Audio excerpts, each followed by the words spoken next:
in the pool. Considering that, like we said earlier, EG don't really play the hero all too often, and it's definitely one of Alliance's comfort pick. At the same time, I don't think Wisp has had the best track record in this particular tournament, and you know, I don't think Alliance have gotten it yet. I think it's just been banned against them every time. That's true. So, and they're not even first picking it. So, well, EG sticks to the Witch Doctor metagame. Yeah, the Witch Doctor. I mean, the Witch Doctor is just really good in this meta. It's good against pushing, and I think maybe what K-pop was actually going to say, like, scrimming against the Russian teams, they're also doing push strategies, and Witch Doctor is really good against the push. Alliance, actually, people talk about split push, but split push has always been the backup plan for Alliance. They're actually a push team. Even in 2013, they get their timing, they push, and if they have to, they'll split push, and that's why they like the all in. They always push with things that they can adjust to later. That's why they like the Nature's Prophets, right? Because it fits into the push and the split push. But I would still be shocked if EG picked the Wisp. So the question is, are they just fine with Alliance getting the Furon and the Wisp? I think so. I think we saw from what Bulldog was able to do to the Wisp of Liquid that if you see the Wisp coming and you pick a core that can deal with it and burst them down really fast, I think you can deal with it. But it's EGM Wisp, man. Actually, I think that Alliance were picking Wisp at the Frankfurt Major, but it was Ake playing it then, and so really they weren't doing that well. Well, EGM wasn't in the team then. Yeah. So Oh, that's right. And so, like, I don't know, there's potential that they looked at that and they were like, hey, Alliance's Wisp is not that scary anymore, but EGM's back here, and he was the Wisp player that was meant to be scary. And we finally see the Universe Darkseer. If I'm not mistaken, this is actually the first game for Universe on Darkseer this tournament. Darkseer's been one of the more popular picks, but EG just haven't really seen a need for it, but I think it works out pretty well. They've had a lot of Voids, Enigmas. Nature's Prophet. I think this actually potentially suggests that Enigma could still come out for Fear. I think PPD could be on that Witch Doctor. I think if you get the Darkseer and the Enigma and the Witch Doctor, you get the wombo combo complete, right? And Alliance's plan is to group up and push, and like, how do you push into that kind of thing? So I think when we get to the second phase, we'll probably see Alliance ban out that Enigma that EG have been going for this tournament. I mean, they also played a Beastly Silencer on EGM when one of the, I think yesterday they played it. So got a triple kill, I believe, ultra kill, but against Team Secret. They almost always pick the Silencer when S4 is bat. So fair enough, yeah. It's meant to be like a little kind of combination. Combo, yeah. Poor Dooney. Everyone else on his team got like mega buffs to their heroes. He's still stuck with IO. Dooney doesn't need it. Well, they don't go for the Wisp, so EG had a good read, I guess. Or maybe Alliance were like suspicious. They're baiting it I out. mean, well, that's probably the Ake hero, so it still could be. Maybe they're just still waiting to see if it fits their playstyle a little bit better. Or maybe they're seeing what EG banned in That's the a good point. Like, if you're going to pick the Wisp, let's get more information because it's suspicious that they're giving it to us kind of thing. Because if they get usually when you pick a Wisp, you pick it in the first part of the phase, so you can then pick his partner immediately afterwards without it getting banned. So now, if they pick the Wisp now, they risk getting their favorite partners in Sven and CK actually for Alliance. They haven't really been favoring the Iotani, so I think if they pick the Wisp, then EG can just fire back with a Sven and CK ban, and then Alliance is maybe a bit more confused about what to go next. We saw them going for the CK in the group stage, and I believe they ended up winning that match. It's still good. It still fits the push strategy. I mean, there's CK actually has final push that had like 80 illusions. Yeah, CK actually has more like push potential than just about any other core in the game. It was actually in the game against EG. That was the game. The interesting thing about that game is that EG nearly won that game, and I think Alliance completely outdrafted them. I think EG didn't have anything to do with the Chaos Knight. They didn't have anything to do with the Death Prophets. It was like, in my opinion, we didn't actually discuss this yet, but I favor EG going into this match in large part because EG is the one team in this tournament who more than once have gone to a position where I think they were totally outdrafted and they still won. But in that match specifically, wasn't Alliance maybe less confident then than they are now?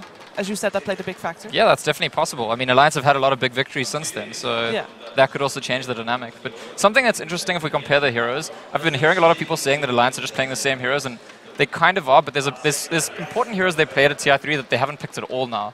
And you can see a trend if you look at them. We haven't seen S4 Mag. We haven't seen EGM Naga. We haven't seen Ake playing Quetzal, right? And the reason we haven't seen those heroes is because their playstyle used to be win the lanes, then they abuse the jungle, and then they push.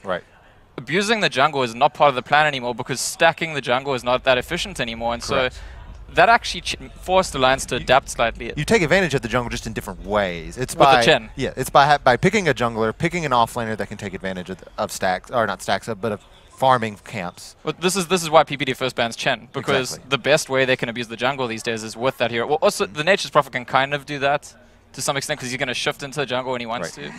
I think we do still see teams abuse the jungle, but in different ways. You see the carry ducking into the jungle early to create a little bit of farm, let your support get the level 6, but it's not exactly a very hero-centric strat. I mean, it works a little bit better for Terrorblade because you could jungle better as a core, but I think both teams could look to that to eke a little bit more resource out of the map.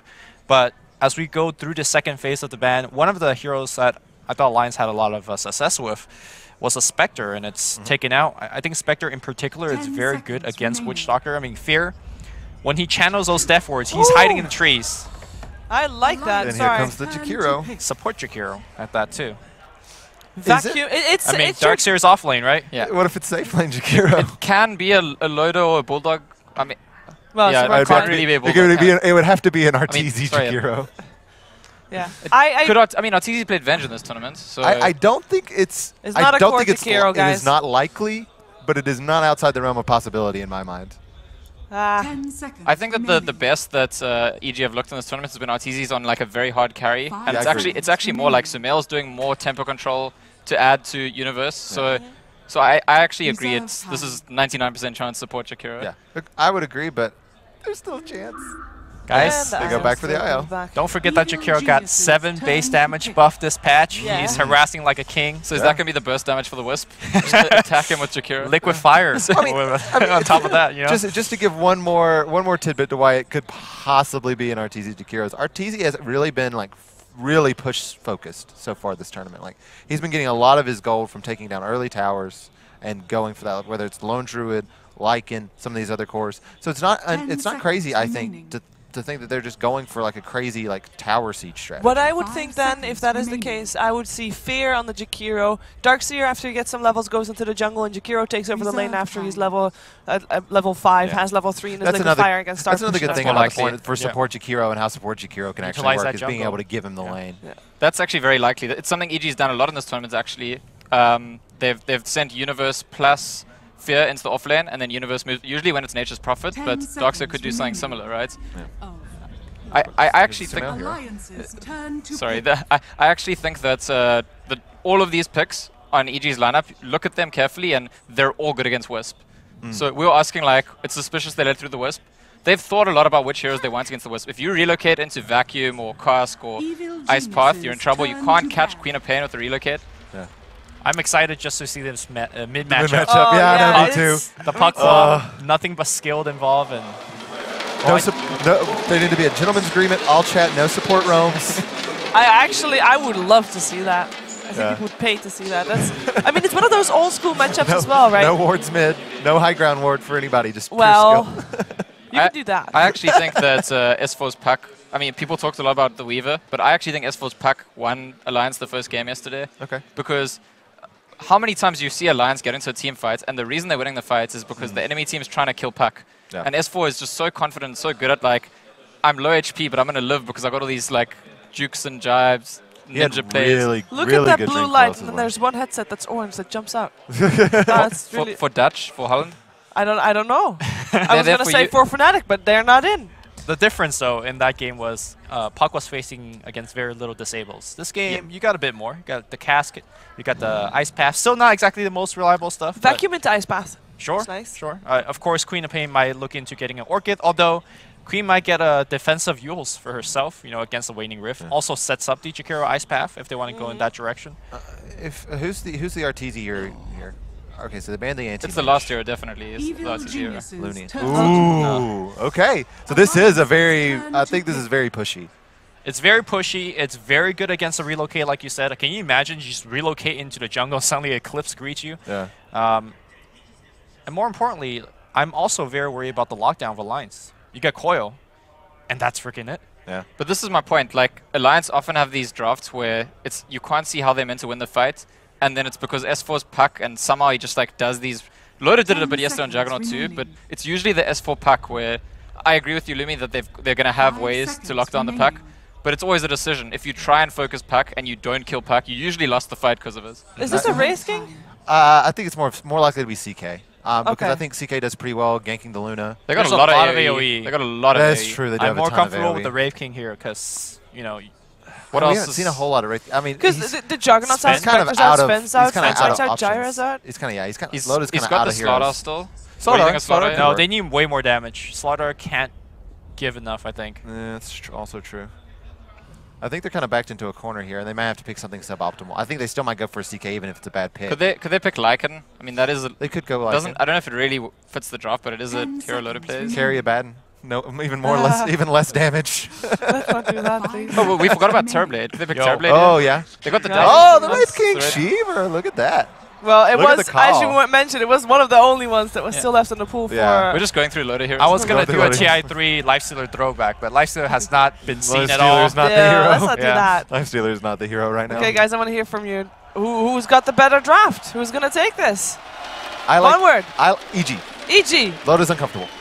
Come on, Louis. Alliance. EG baited the Wisp. EG's going to win. EG's going to win. We're going to find out which one is going to win. Is it going to be EG? Is it going to be Alliance? We're going to find out with LD and Gods.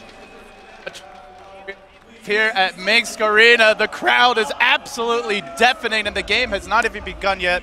Gods, are you ready for this? I'm so ready. This has just been what everything's kind of been building towards throughout the Starlighter season, all the online play, an amazing land so far, and one best of 3.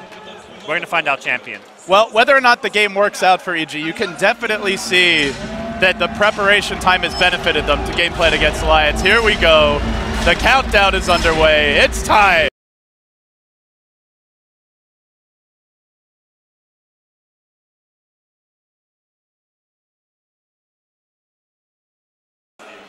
One of 2 heroes. Didn't get the Lone Druid this time, got the Prophet. He's had a great tournament. He joked against Secret. Little do you guys know, I only had one hero, guys, but he's pulling out what might be his second hero. When you're playing against Alliance, I don't know. It's Proceed with caution. I mean, people are talking about baiting out the IO pick, but they've just given, I feel more than the IO, it's the fact that Bulldog has Nature's Prophet. That has got to give Alliance a lot of confidence coming to this series. Even though he's been playing more of the Lone Druid this tournament, this is, to me, his bread and butter. This is what he got kind of ultimately known for throughout TI3, and Alliance are going to come out swinging here with just some classic picks across the board. The S4 Puck, Loda, the one player who doesn't really have, I feel, as many signature heroes, but it's because of how versatile he's been this tournament, and they save his hero for last because they don't really mind what he's on as long as they secure the rest of their draft. Yeah, it's an interesting Wraith King game where it feels like they have an almost endless array of tools to kite and control him, but EG, in terms of their overall team fight, very reliant on the big combo. So Wraith King generally pretty good in that situation. Very curious to see how well he ends up performing, but off the bat, it's going to be Universe, keeping Ake out of his jungle. Something we have seen a lot of teams trying to block that big camp near the offlane, but Universe wisely going to protect it, prevent any sort of ward placement. And that was a big thing that Alliance did yesterday against Liquid that maybe wasn't talked about so much, but blocking off Mind Control's Darkseer camp just really shut him down. It forced him to go to lane, which is where he made mistakes, got picked off a few times, and really started to struggle. So, and actually, he's going to start there in the woods, it looks like. Yeah. I think it's something EG caught onto from watching that series, and it's very much an adjustment they made, saying, okay, if we pick Darkseer, we have to guarantee that Universe has this camp. Oh, they already want to go on him. They're going to de-ward, and they move in, and he actually got an amazing spawn here. These Dark Trolls give a lot of experience, also pretty easy to kill, but Universe, he's level 1. He's got no surge, no way out. It's first blood for the Alliance. And they take the big neutral creep as well. Universe, it's a level 2 Wisp. This is an amazing start for Alliance. They read him so well there. They get the D-ward off on top of that. Universe kind of saw him coming, but he was in that, like, it's so close, I have to finish it. And if he's thinking, if I finish this, this could be my level 2. If I get Surge, this gank does nothing. So he really just tried to push limit. Now mid lane, Sumail's had his Salve cancelled. He's going to get orbed on as well. That's a lot of damage done, and Sumail's still a long way away from bottle. He immediately bites some he's tangos. still ticking down. Another poison touch. It might be enough for a kill. It's cooling down. There's the heal. Ake manning up. One more auto attack. Oh, Sumail lives with 3 health. The puck comes rushing in. Not going to commit to that. Sumail just got the Blake off cooldown. Oh my, Sumail living life on the edge, but in the end, he lives to tell the tale. I mean, Ake's just got to be like, man, 3 hit points. If I just had like an extra branch or something, I maybe get that kill. If he had a Fairy Fire, he gets that kill. Just such a tiny little fraction of a difference between the two, and Sumail's got to be just so thankful that he gets that one. Otherwise, that would have been a terrible mid lane for him. Fairy Fire has been a big item at the early levels in this tournament. We see it again here on the main stage. So things are going to calm down a little bit, though Bulldog may get caught out here in the top lane. There's the Lucid Beam, the follow-up. Jakiro just laying into him with heavy damage. They get the kill. Bulldog down. Already the score 1-2. Still the early moments here of the game, but it feels like both teams want to play very up-tempo. A lot of pressure. And already a lot of kind of adaptations to what they've seen in the past. Like EG, typically running these dual lanes where Fear will often kind of head towards the offlane with Universe, but they say, look, Bulldog, he's been such a key player. He's effectively the one position carry for this team. Let's trial in him. Let's make sure he has a rough start. You get the kills. You make sure he gets no farm out of the lane. And also the early ward from the Darkseid, who's now forced to rotate off into his jungle. He's completely abandoned the offlane. So very interesting start coming out from the two teams. Not only did they kill him and steal the big creep, they then warded it. So they salted the earth as they moved on to their next objective. And it, as you mentioned, Darkseid is still going to get something in the jungle, but it allows these supports to roam on mid, to stack their own woods if they'd like. It just frees up Alliance so much here. It seems Bulldog is also going to make his own rotation now, as he's gone back to the woods. So both offlaners totally abandoning the offlane. Does feel very TI3-esque in the mid lane. S4 jumping in, finds the solo kill on the Queen of Pain. S4 has had a dominant tournament. It's really been a comeback event for him. And again gets the job done mid. Yeah, I mean, analysts talked about the 1v1 matchup between these two players and how important it can be.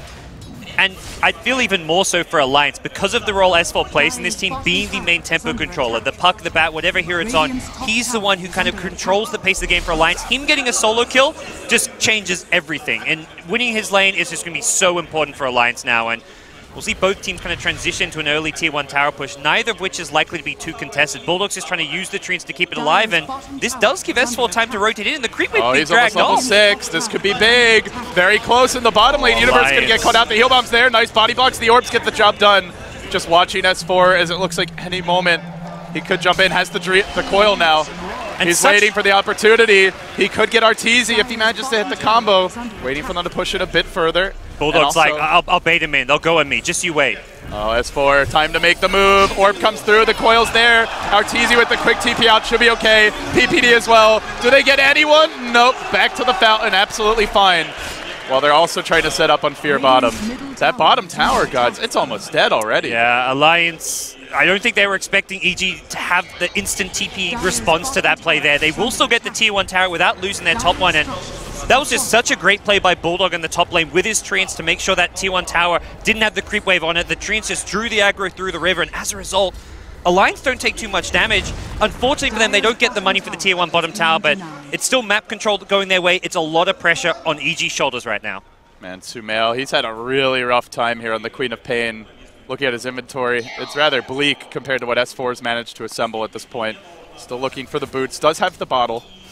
It's been a rough go for him, and S4 dominating the mid lane with the help of the early Dazzle rotation. Even though he died, he shut down Sumail's regen, forced him to use the Fairy Fire. Yeah, but these EG supports just camping behind mid. They're kind of almost trying to bait Sumail this time, but S4's just been so on point. Again, you see a phase shift dodge who's going to try and turn this one around. I don't think he's going to be able to go for this kill. The Ice Path, oh! If he hits that into a Sonic Wave, you're looking at a kill. S4 did not have the Illusionary Orb there, so tiny little bit of missing range coming out from Fear's Ice Path. He might have had it in time to drop a coil and get a counter kill, but PPD's going to find him down in the river. Ice Pad comes through. S4 will get caught out, but only for a moment. Jaunts away. Suddenly, a rotation as well for the Queen of Pain. They're really committing onto S4, but Aki's here to back him up. Belief does have a point in the grave. And now the Nature's Prophet coming in as well. Suddenly reinforcements arrive from the IO. They go up onto the high ground. PPD again the TPs. No, this time not enough.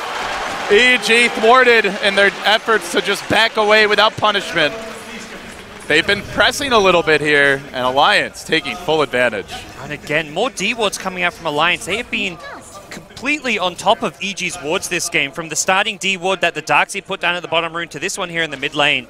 You know, there was the interview yesterday on stage where Slacks asked Loda, you know, we see you running a lot of the same heroes as TI3 Arrow when Alliance was on top. Do you feel like you're just back to your old tricks, or have you changed up the formula? And this, to me, is the big difference. Alliance, even though they're running similar drafts, are playing much more aggressively with the supports, and especially in this particular game. Yeah, much more aggressively, and they're playing like better as a team than I've seen them since that TI3 era. They are looking right now like the well-coordinated team of the tournament. For EG, it's come down to more maybe the individual play as well as like the drafting and strategy at PPD, and that's where this clash is just going to be so interesting. Well, Eclipse online now. for Arteezy, but tough to actually use it against the Treants in the lane, so he may have to wait for a better opportunity. PPD's going to rotate in. It is currently nighttime. A Lucid Beam could set this one up. They also get off the ice pad, but they kind of stack the stuns here. Casca's going to come through, but they know it's dangerous to overcommit. So they will back off, and Bulldog, he wants to go in. He's going to pop the Sprout. The Treants are there, and suddenly again the Dazzle arrives to the lane, but while that was happening in the mid lane, they've managed to kill up the Queen of Pain. S4 committing the coil, finding the kill. Alliance, just little squads of 2 getting the job done. And they're about to get the relocate. So their map presence is only going to amp up from here. And they didn't even overreact to the pressure top on Bulldog. He throws out the Sprout, he doesn't even get any TP support. It's just the Dazzle who's sitting behind him, and EG just unable to find the kills. You kind of mentioned it, the Eclipse is not going to be a very potent tool against the Nature's Prophets because of the Treant's ability to just soak up the damage, and it's very much a spell they want to use like when Alliance come TPing into as a kind of counter gank a measure, as well as maybe Arteezy himself TPing in the other lanes, but so far we've seen EG unable to kind of use this ultimate. Well, Sumail's had enough of the mid lane. He's coming top, and Universe doesn't want to be bottom right now. Eclipse, it's also the Sonic Wave. EG have had this up for some time, but all the pressure onto Sumail. He's 1,400 net worth behind S4. S4's individual play has just been phenomenal. 4v4 action here top. There's a commitment from Sumail, going to jump his way in. No relocate just yet. Beautiful grave by Ake. Keeps Bulldog alive, and now they're going to run forward. Sumail on the run. It's S4 again, finding the 2-hero Coil. They're in trouble as well. Coil's going to snap. He might die in the fountain. Barely going to live, it looks like. Oh, Sumail! For more. Another stun on Sumail. The follow-up's there. Alliance surrounding EG. 3 heroes crumble. This Loda's play throughout this tournament, his TP rotations have been like as good as any player I've seen since like CDEC during TI. Like this is just unbelievable. Every time there's that crucial early game fight that looks like, ooh, Alliance may be in some trouble, Loda's just there to save the day. And he spends the entire time that he needs to be free farming, and then that one crucial fight, you know it, Loda will be there. Has picked up the early broadsword. Are you thinking a blade mail for Loda here? Is that the item we're going to see on the Wraith? It looks like a great item pick up this game against the Queen of Pain AoE damage against the Eclipse. There's nothing Luna can really do once you throw that Eclipse to prevent the damage being reflected onto you by the blade mail. So it's a fantastic item for Loda to go. Not to mention just the raw stats from this. You get a bit of extra mana to like just support your ultimate as well as your stuns, the extra bit of damage, the extra bit of armor. He can now transition off of this into a Blink Dagger. We've seen Radiance builds in the past, Maelstroms as farming items, but a very cost-effective early game item for him. Well, the scary thing if you're EG, we have not seen the debut of relocate ganks. I believe S4's Puck either has a blink or is very close to getting it at this point. 1,200, so a little whiles to go. I mean, the story with Alliance has always been like they're known for their Rat Dota, but Bulldog's Prophet, this is not a game where he's going to have to split push and Rat Dota it up. If anything, I feel like Alliance at their best, they don't resort to Rat Dota. It's something that kind of comes as an afterthought or when things maybe go into the late game and they're not ahead. But typical Alliance strats, they win the lanes, they push down towers, and they'd rather stay like grouped up as a team unit and take fights to their opponent like they're doing now with EG. And if anything, if this game keeps kind of going along the course it's going right now, we will see Bulldog playing more of a fighting Nature's Prophet build. Yeah, he is going for the cheap items right now, just trying to get active early. Drums will be coming out. He's the 3rd in net worth here on Alliance, but all 3 of their cores topping the charts. And oh, by the way, that IO ahead of the Queen of Pain. Alliance having an incredible start here. And they're working on towers. Looks like they will smoke. S4 looking to make a move top. They have all 5 heroes available to join that fight, whether it's the Prophet with a TP and an ultimate or a relocate from the mid lane. So EG could be in a lot of trouble if they group up too much. Glyph comes out. Does Arteezy back? He's sticking around. And here we go. The Prophet with the TP in. S4 to start the fight. The orb off the mark, though. Arteezy's going to back away. Full health. Full mana. Tower will go down to the Dire. So a nice win there for EG.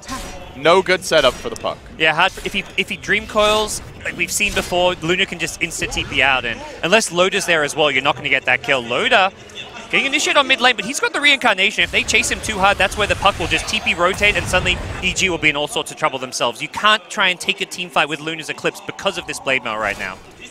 Yeah, not to mention the second life to worry about. You commit everything on that Wraith King, and, well, he could get relocated out, he could get graved, and even if he does die, round 2 is going to get ugly. EG have kind of got to go into plan B, which is going to be looking to farm up Arteezy, go for the Helm of the Dominator, farm and stack Ancients, react to Alliance's moves. They can't try and take head-on team fights. They've got to try and catch like Alliance by surprise. Like when Alliance try and take a tower or go for a gank, you've got to show up with superior numbers. And you know Alliance are going to be a bit more as far as on the greedy side, as far as trying to secure their farm, not have all heroes present when they're taking a fight, because they've got the relocate, they've got the great global mobility of the Nature's Prophet. Even Puck, when he's got the blink, has a lot of mobility himself. So if EG can find like a quick kill, throw all their ultimates, Eclipse plus Sonic Wave, and then disengage without getting caught, that's the hard part. That's how they can claw their way back into this game.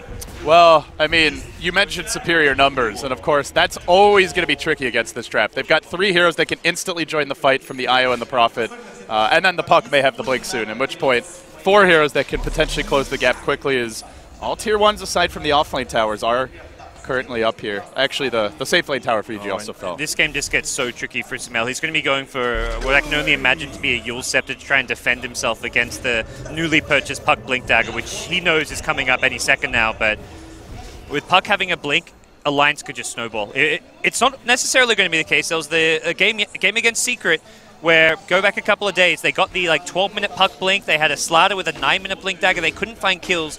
And that's what EG have to do. Basically what Secret did in that game 1 of their best of 3.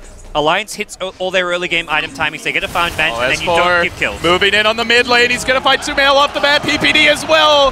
Thrashed by Loda. And Alliance, all of a sudden, 5 mid out of nowhere. Yeah. Well, how do you even counterplay that? It's not going to be the story of the game against Secret where they get the Blink Daggers and don't find a single kill anywhere on the map. Takes them just 10 seconds of S4's Blink Dagger to get a great initiation onto the Sumail Queen of Pain, and it's Bracer Gaming for EG. They are absolutely dirt poor. The 2 supports, the lowest farm tiers in the game. The Universe Darkseer only just now about to pick up a mech. It's coming very, very late though for the team. And even with a mech, I don't think they can really, I don't think they've got a chance to really 5-man into the Alliance draft. They're going to try and do their best. That's why they picked up something like a Bracer and Artesia. Likely just goes back for like a Drum of Endurance himself to try and give his team any teamfight presence possible. Well, Bulldog picking up the Gloves of Haste. Curious to see if this will be a Midas or a Maelstrom here.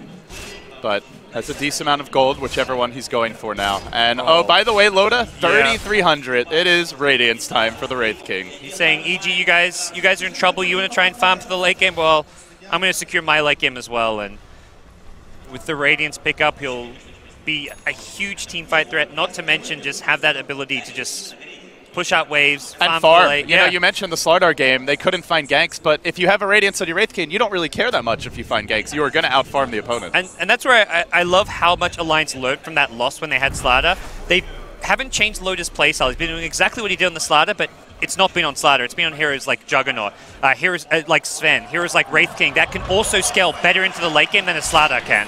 Alliance going to scout things out here as the Treants parade towards the pit. This is a very slow Roche.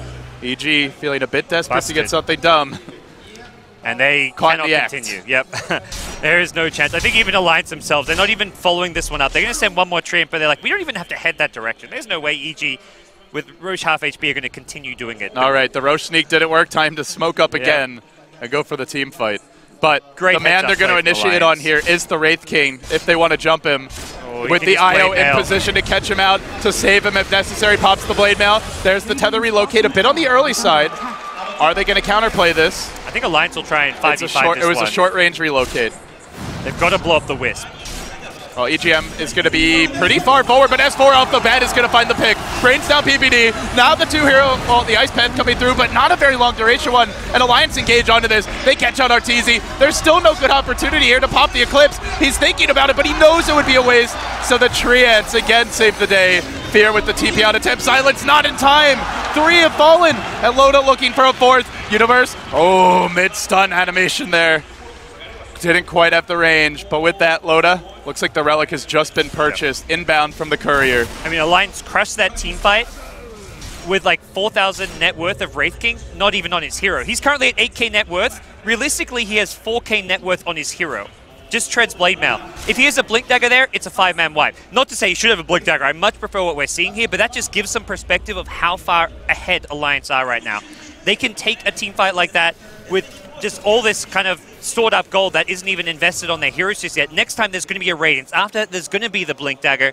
And then EG just get beaten down even harder. That was like one of those must-win fights for EG. And do you think they should have taken the fight, knowing that the Wraith King was the man in front? Obviously, by the time that relocate ends, Alliance will be in position. They really just tried to position around the relocate by having the Witch Doctor hiding in the trees. Great heads-up play from Alliance to find him with the puck. And it was the treants of Bulldog scouting things out because they don't actually have vision around where the Wisp is going to relocate back. So they don't know if EG have backed off, if EG are going to try blow up the Wisp and take the fight. But Bulldog's treants scouted out the Witch Doctor forward. and set the team fight They're going to find the Luna here. Relocate coming. It's surprise PPD. Arteezy caught out again. The Luna gets hacked away at. Loda again executing our tour. Alliance, the hits keep on coming. 15-3, almost a kill per minute as we are about to hit the 18-minute mark. They are getting everything they want and more. Dire's middle tower is under attack. This is going to be big. In the bottom lane, looks like Queen of Pain was slightly caught out, does blink away. We'll be okay for the moment, and it's going to be a Maelstrom grab for Bulldog, so not going too greedy with the Midas. Once that increases damage output by a bit, and they'll pressure mid. They will back off. And in this situation, it's not even really just a farming item. It actually gives him a lot of DPS in the fight with the Phase Boots drums. He just right-clicks and he gets those Maelstrom procs. We're going to see good DPS coming out of Bulldog. Oh, sorry, the treads, not the Phase Boots. And EG, no BKBs, nothing to really be able to fight into Alliance right now, and it's going to be incredibly problematic for them to take any kind of engagement. EG just on the defensive here. They committed 2 smokes previously to get into the Roche to try to gank in the enemy jungle, so the smoke supply is limited. The map control, not great with the Prophet constantly pushing out the lanes, and Treant scouting. They're going to find Jakiro in the Dire jungle. Bulldog has been very disciplined with his Treant micro throughout this game, keeping tabs on EG and, if nothing else, identifying where they're not. Arteezy farming up the Ancients here. He did go for the Dominator as his first big item, but he's been punished for it, constantly being aggressed on, and usually can't survive the damage output that Alliance have. Bulldog continues to scout everything. The Radiant Vision also deep into the EG side of the map, in their jungle, in the bottom lane by the Tier 2 tower, and items galore about to come out. A Dagon going to be the pickup for S4's puck, and now he can just instantly take out a support, a Queen of Pain, whoever he really wants to. Outside of like the Darkseer, possibly the Luna, these EG heroes are just going to be minced meat to him. And I think this is like the ideal item pickup considering how far Alliance are ahead and how much further they can get ahead with the Dagon. He can solo kill, I think even the Luna practically on its own. Just the Darkseer, so I think, say nothing survive, of the supports. really? And they've got a mech on Io. Like, EGM's getting so much farm that he can start picking up these teamfight items, which, I mean, Alliance don't even have to get the big teamfight items. It's just by sheer, like, hero level and farm advantage that they've been crushing. They've got eyes here on PPD. Any back in the bottom lane. They're going to move into the pit. Treants arrive. So Alliance actually want to try and take a Roshan. EGM soloing it right now with the Treants at his side. Bulldog will arrive. They are going to walk into the pit here, and they also get vision now on the Luna, rotating towards the bottom lane, but EG, they've got the fear of God in them. Right. There's no play to go out and contest this Roshan. Alliance have the ward vision, they see him coming. EG have no vision on the map. You can like 5-man YOLO smoke this, but S4, again, his positioning such that he could see them before they actually arrive, and you run into S4, you can't actually kill him. He phase shifts, dodges everything, he blinks away. He's so elusive that he's just not a viable kill for them. And they just don't have great catch for a puck. There's no instant silences here. No reliable stuns that have any kind of long duration. So Alliance will get a grab, essentially a free Roshan. And now S4 with the Aegis can be even more aggressive. They've got 2 heroes with 2 lives. The Wraith King ultimate still online. I don't think we've actually seen him be forced to use it yet. No, they haven't needed it at all. Like, I feel like we haven't even really seen Graves this game. At no point There's been a few. Yeah, it's just like at no point have Alliance really ever been in trouble. There's not been a single fight which, outside the one fight at the T1 tower top where Loda TP'd in, that was the only like iffy fight where it looked like EG had an opening. Every other engagement, every other fight, it's been Alliance just blowing away EG. Alliance at 21 minutes, strutting up the bottom lane. Looking for the quick racks here. Universe is going to go. He's got the back, the wall as well. Quad bolt over the top of the mech keeps them in fighting shape for now. Everyone survives. S4 still alive here, has the Aegis and the Wraith King ult. There's your first reincarnation of the game. Now the Eclipse comes through, but the Treants are there to try and take it up. Loda in a bad position here. He's trapped out. He's going to go in, committing for this one. He's burning them down with the Radiance. In the end, he will end up falling. No buyback available. Looks like there was no defensive relocate out. Yeah. Bulldog does get a counter kill, but now Aki's in too far. Have they overextended? The Universe Darkseer working its magic. A 2 for 3, but They did kill the Wraith King and pop the ult as well. I think EGM, from looking at the top, he didn't have mana for the relocate when the respawn came from the Wraith King. And that just kind of worked against him. The mech just eating up a lot of his mana there. He had mana for relocate afterwards, but that was from popping his stick, his arcane boot. So when Loda got really low, he just didn't quite have the ability to save and pull him out, and that was partly what cost him. Alliance, I think, rightfully so, pushing high ground. They are so far ahead, but perhaps just missing that one core item in the Blink Dagger for Wraith King. Because if he dies there with Reincarnation, he can probably get the instant blink away, unless there's an ice path waiting for him, but it forces EG to coordinate a lot of spells just to kill him off and makes their life a whole lot easier having that blink initiation as well. But realistically, Alliance still in the driver's seat. It buys EG a bit of time to kind of continue getting whatever farm and items they can get up, but there is still way too many problems for EG to solve this game. Yeah, and that was the debut of the Veil on the Jakiro as well. With their lineup, heavy AoE magic damage. Yep. Very potent, but that's EG's strong suit, right? When they're on the high ground, the Darkseer can get the jump with a really good back wall. Doing that outside of the base is dramatically more difficult. And the key thing for Alliance with their position, which was on point, is that it's just the two frontliners, the Puck and the Wraith King, who get caught. Io, Dazzle, neither of them was in really risk of going down to the big AoE wombo combo, and I think EG, to win a team fight, have to catch at least one of those supports, ideally both, just to prevent like the Shadow Wave heals, the mech, the relocate saves. They need to be able to find a way to take down the backlines. When we saw Io lose with Team Liquid, it was when there was a Weaver who just kept coming in from behind, taking out the Weaver, taking out the Wisp at the start of the fight, and that's something which EG, I think, have to make a key point to do as well. Problem is, it's all this big AoE damage that they want to like sack onto the vacuum. They don't have that one hero who can kind of come around and snipe the Io. Maybe someone like Arteezy flanks with an Eclipse, but options are very limited. The Triad summons have pretty much always been on point here for Bulldog as well. We saw that in the last fight. The bounces were a little unlucky.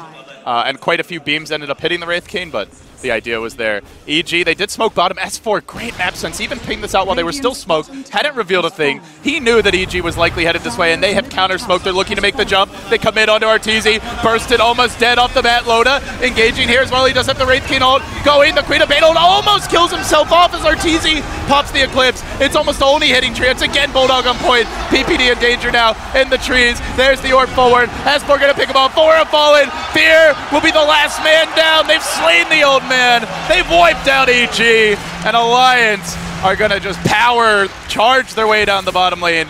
Now they can look for that first lane of Rax. This is kind of almost approaching that tap-out point for EG. They probably have at most one last fight in them, but Alliance's lead is just almost insurmountable. I've got some good news for the EG fans. They got the tower. I thought you were going to say it's a best of 3, LD. I was like, good news, it's a best of 3. EG, the team, more so than anyone else, who can come back from a loss.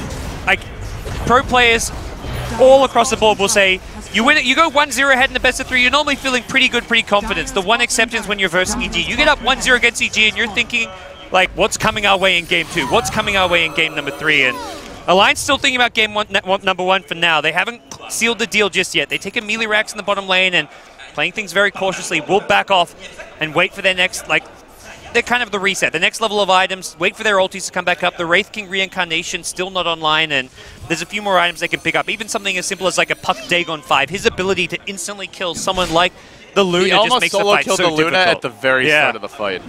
That was vicious stuff from S4. Darkseer was forced to mech, and the only heal that was applied was really on the Luna, who was solo Dream Coiled. So it wasn't really efficient use of the mech for EG, but it's essential. They weren't going to win the fight without a Luna. They weren't going to win the fight regardless, it turns out. And I just have to highlight how good S4's leadership appears to have been this game. He pinged out off in the jungle, literally on top of EG, while they were smoked. No wards to scout it out at that point. And as soon as they saw heroes, they immediately counter-spoke and go for it. He even used his blink off the bat just to get a little bit closer as quickly as possible. So their decision-making has just been... They've just been much more decisive this game than historically over the past year or so when they've struggled. Impressive stuff from Alliance. And now the Dagon continues to be leveled up. There's a Haster bottled. Oh, this is just going to be the icing on the cake if he gets the jump. This is the complexity smoke gank. We're down, we're out. 5-man smoke gank. We're down 20 to 25k gold. Oh, look who's there to reveal it and to catch them out. Ward gets planted. Immediately S4 going to deward it. Nothing for PPD. Yeah. And they have no like insta catch for someone like a Puck. There's no way to get he it wants to disabled. go. They're going to start it off on Arteezy Universe to the rescue, perhaps. He tries, but he gets silenced. He can't get anything off because S4 down the jump. The back wall comes through. The quad pulled over the top, but they're tanking their way through all the damage. It's a triple kill for Bulldog and an insta-GG. And no mercy from Alliance. The Swedes are now on top, leading 1-0 already. They just pummeled them. That was a brutal opening here in a best of 3. That Alliance makes a huge statement.